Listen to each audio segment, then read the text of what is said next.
Hi, I'm Jammer, long time no see. Admittedly, I'm a little rusty at this. It's been a while, a lot's been going on, but I'm happy to be back. I'm happy to be talking to you guys again. I'll touch on more what's been going on later at the end of the video for those who care. But today's video, we've been meaning to talk about for a month now. Well, 2 months. Actually, maybe like a year at this point. Wii U ports on the Switch. It's been a hot topic for the Switch for a long time now. The second year of the Switch just barely wrapped up a few weeks ago, concluding the second year, bringing us into the third year. First of all, that's already mind-blowing. Like, we're already on 3 years of the Switch already? What? A lot of people, including myself, kind of felt the drought of games last year anyways, but it's kind of hard to compete with the first year of the Switch, where literally almost every single month was a new release, new development, or much needed and well-deserved ports. The second year following the footsteps of that, I mean, how could you even compete? They had to use ports, of course, to kind of pad out the lineup to continue games rolling out on a consistent basis, but obviously there's nothing that can touch that first year. The idea of getting games ported over from the Wii U to the Switch is even a question. The install base, the people who actually owned a Wii U compared to a Switch, it's just, the numbers don't even compete anymore. And now it's getting to a point of why even own a Wii U, because the full lineup of the Wii U, all of its all-star titles are basically on Switch now, right? So far we've gotten Breath of the Wild, which technically is a port because it was originally developed for Wii U, and then there was kind of a dual development and then released on both, but technically, I don't know, is it considered a port? Really? It's kind of both, I don't know. Beyond that, we got Mario Kart 8 Deluxe, Bayonetta 2, Pokken Tournament, Hyrule Warriors, New U, Super U, Mario U, and Luigi U, Captain Toad Treasure Trunks, and then of course Donkey Kong Tropical Freezing Ape. What? Those were just the games that got really direct ports, that were just the same game brought over to the Switch. But beyond that, there have also been games that have gotten direct sequels, or more upgraded experiences with new features and such. Some great examples of that is Splatoon 1 and 2, Yoshi's Woolly World and Yoshi's Crafted World, Mario Tennis Ultra Smash and Mario Tennis Aces. All things considered, even Smash Wii U and Super Smash Bros. Ultimate. And then of course, the recently announced Super Mario Maker 2. The lineup of exclusive titles left on the Wii U it's diminishing by the minute at this point. That's why today in this video, we're going to be talking about should you buy a Wii U in 2019? No. Why? There's still a large collection of games still left on the Wii U that haven't made over the Switch. Most of the big all-star hits have already made it over or are planning to, or are already on the way to being upgraded and making their way to the Switch, of course. But there's still some titles left. There's still some reason to dust off that Wii U. For now, let's review the list. The official list, the remaining titles left over that have yet been ported to the Switch and have no plans for a sequel or anything like that in the future. And as we go through it, let's talk about and decide what makes sense for these titles. Should they port over? I think it's best to categorize it as likely, maybe, and no. Without further ado, let's get started. First off is Pikmin 3. Now, there was a rumor a while back that Pikmin 3 was actually going to be ported over to Switch, and was actually going to be announced in that previous Nintendo Direct we just had. That same leak actually correctly predicted Super Mario Maker 2, as well as the Link's Awakening remake, among various other titles that were also announced, like the Box Boy game. So, could Pikmin 3 be on the way to Switch? Perhaps, but I personally think a follow-up to that game is more likely. I think it's more likely that we may see a Pikmin 4 on the Switch rather than bringing over 3. But I think this is a title kind of similar to the other ones that received sequels on the Switch that could definitely use some improvements when brought over to the Switch, because the biggest reason being the controller options. If you used solely the gamepad, it was kind of hard to throw your Pikmin using just a control stick, right? But you had the option to use that touchscreen right on the bat. You had the map directly below you, and you use the touchscreen to move the captains wherever you needed them to be, right? But the more optimal way to play was using the Wiimote and Nunchuck, because you could free aim and point to wherever you wanted to throw the Pikmin. However, you had to have the map next to you at all times with the gamepad, so then you can use the gamepad. It was a cluster. It was a mess. So if Pikmin 3 was brought over this way, I'm sure they would have to think of some way to revise that controller scheme. If they just forced the gamepad controls either in handheld mode or with a Pro Controller on the dock, not really the most optimal way to play, because you really are missing out on that free aim that the Wiimotes had. Maybe they could simulate something using the Joy-Cons, of course, but you obviously won't have the same sort of precision that you would with a Wiimote. And beyond that, they'll still have to figure out some sort of solution for how you're going to move your captains on the map. They could totally do it, but I personally see them doing more of a follow-up than a direct port. There was Zelda remakes, Wind Waker HD and Twilight Princess HD. Both the definitive ways to play both of those games. And there was, again, some rumors of a Skyward HD remake coming eventually, something for Switch, who really knows. I personally would love to see these two games brought over either separately or in a dual pack or something like that brought over here on Switch, because they're both fantastic games, and yes, it's a port of a remake of an older game, I'd be happy to get them in because they're both timeless games. So I think it's likely that they eventually make their way around. Tokyo Mirage Session. Oh my gosh.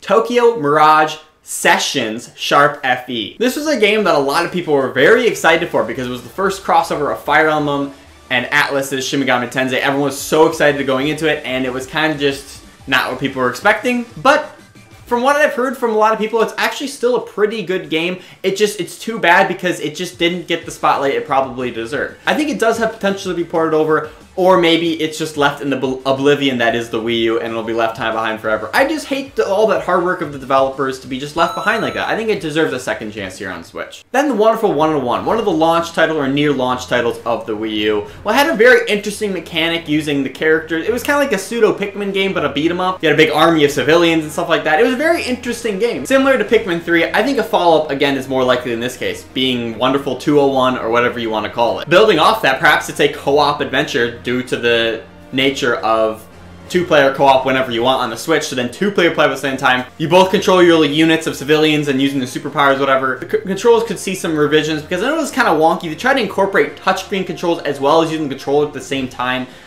It was just kind of weird. So I could see the game itself just coming right over, but I think Platinum can handle this game similar to how they did Bayonetta, announce the Wonderful 101 port, and also announce Wonderful 101 2 is coming down later to the road, similar to what they did, you know, Bayonetta 1 and 2 came as a port, and say, hey, Bayo 3 is coming. Xenoblade Chronicles X. You know, I would love to see them bring that over. I'd also love to see them do a follow-up to it, like a Xenoblade 2X or whatever you want to call it. I think I may put it as a maybe.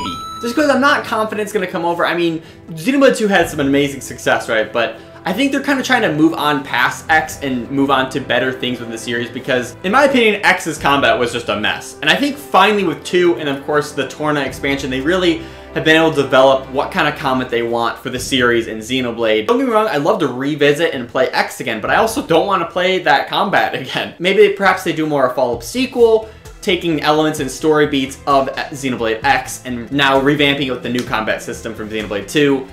But, I don't know. Let's just leave it as a maybe. Super Mario 3D World. I don't really know about this game, especially now that they announced the Super Mario 3D World scheme for Super Mario Maker 2. I mean, I guess it could even lead to the credence of that game actually coming over to Switch so people can experience that game. But at the same time, I don't know. I think that just might be a game that just stays on Wii U. It is a great game. It's a very fun 4-player game. I don't really see them ever revisiting that series again. I don't think they're ever going to make a 3D world kind of game ever again. But with the success of Odyssey and then now the franchise that is Super Mario Maker, the Super Mario 3D World was kind of an experiment when, you know, Mario had kind of an identity crisis when it came to 3D games. Now that we're back on track with Odyssey, I think it's going to go to the side for now. NES Remix. Now this is a smaller scale title, but it actually was also brought already over to the 3DS. At the same time, it did offer a lot of cool and unique ways to play, kind of, you know, remixing the NES classic titles where you play in a Zelda game but with Mario, or Mario in a Zelda game. It kind of mixing matches in these little short, little challenging platforming sections and stuff like that. They could maybe bring it over as like a new eShop title, whatever, or just make a brand new NES remix game for the Switch or whatever. But at the time, I think this was just one of those games they kind of just made to fill out the Wii U's lineup because there was nothing at the time. So I'm gonna leave it at a maybe. Kirby and the Rainbow Curse. I guess maybe, but I also could see them making a sequel to it as well. It's kind of one of those weird situations. I don't think this is a must-have Switch port, but it's still an okay game. You know, it's not bad. The graphics are gorgeous. The main controller scheme of the game was using the touchscreen and the stylus to kind of draw the lines. I mean, you could do that in handheld mode, I guess, but then your finger would be on the screen and be kind of just, no. You could maybe point your Joy-Con at the screen, but who knows how the calibration that's going to work. You could use one of the control sticks to draw the line. I think this is one of the cases where the control scheme is kind of going to propose some difficulty to be bringing it over to the Switch, because the original game was on DS, had a stylus. The Wii U had the stylus. And you can't really use styluses on the Switch's touchscreen, and then obviously that only restricts it to handheld mode. So I think this game isn't as likely to be coming over. Fatal Frame Maiden of Blackwater. You know what? I think this is maybe, okay? I was gonna say likely, but maybe. There was the reference of that game as the new assist trophy in Super Smash Bros. Ultimate, so the developers and the gaming community has not forgotten about that game. It still exists. People know it exists. And again, I think it's another game that just was not given a fair chance being on the Wii U. It did have a pretty unique mechanic using the Wii U gamepad though, because, you know, the stuff on the screen and you'd hold up the gamepad to look in like picture mode or ghost mode and try to take pictures of the ghosts, whatever. Something you could maybe replicate with the Switch, maybe like you hold a trigger button and then the person on screen puts a camera to their face and then you use the motion controls to kind of look around, you know, but you stay in place or something. There are ways that could kind of change the controller scheme of that game to kind of make it work on the Switch. So I'll leave it at a maybe. I would love to see it come over, but I think the controls and the fuller development that it would require may be holding it back right now, but we'll see. I'd love to see it. Devil's Third. I've never played this game personally. I haven't really heard many people even talk about it, but it was a Wii U exclusive title. So maybe it could come over, but I don't know if anyone really cares. Maybe people care about bringing it over. Alright, this last selection of games are probably not going to make it. As we've gone down this list, more and more games have been really reliant on the gamepad and that hardware having the dual screen setup. First off, being Game & Wario, almost every single minigame requires you looking at touchscreen or looking up at the screen. I think that's going to be an exclusive title for Wii U forever, just because of the asymmetrical gameplay options that were offered in the minigames. They could do a new WarioWare game on the Wii U, but I don't think it'll be in the Game & Wario franchise. Nintendo Land is another example where a lot of the minigames and games you could play required both screens. You could do like a 3v1 gameplay where the one player searching for the toads is on the screen and everyone's up there running around trying to hide. Another game reliant on the gamepad as a controller. Wii Fit U, who cares? Wii Sports Club, I don't think anyone played this game. It was an attempt to try to capitalize on the Wii Sports idea. I think they're trying to keep the branding of the Wii behind for now with the Switch. Even though the Bluetooth technology of a Wiimote could totally pair up with the Switch, I think they're intentionally trying to leave the Wii branding behind, for now anyways. And then to follow that up, Wii Party U, yeah. No.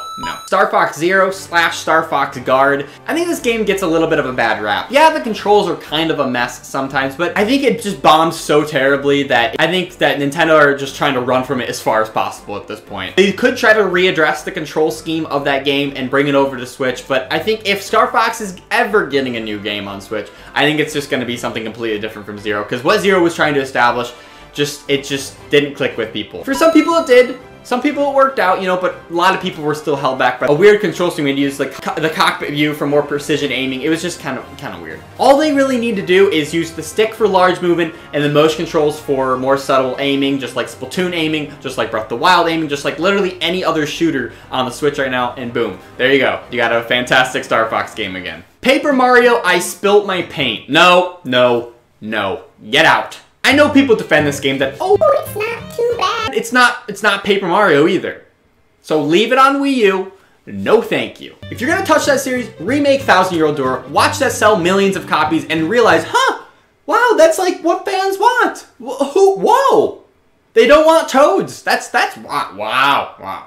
And speaking of games that should just go away, Animal Crossing Amiibo Fest, no, that's not happening, no. So that's it. Those are the first party and a couple of third party big AAA titles that were exclusive to the Wii U. The must-have titles of the Wii U are slowly but surely degrading as they're all being found here now on the Switch. There's still a couple left though, so we could be seeing some surprises throughout the rest of this year and maybe even another or so even the following year. And we'll get to a point where the Wii U ports will end. But what do you think? Let me know in the comments, what games are you still hoping from the Wii U to be ported over to the Switch? Or maybe are you even interested in 3DS titles making on the Switch? Because I personally would love to see a follow-up to Kid Icarus Uprising. A new sequel, maybe using twin stick shooting rather than obviously the touchscreen, which I thought worked, but I know people had some of their issues. I'd also love to see the Majora and Ocarina of Time remakes make it over to Switch as well, because that'd be amazing. Well, yes, those remakes have their issues, specifically the Majora's Mask one. It still would be great to see both of the games make it over on Switch. But definitely let me know in the comments, what do you think? Be sure to give this video a big, awesome like. And if you haven't already, definitely subscribe for tons more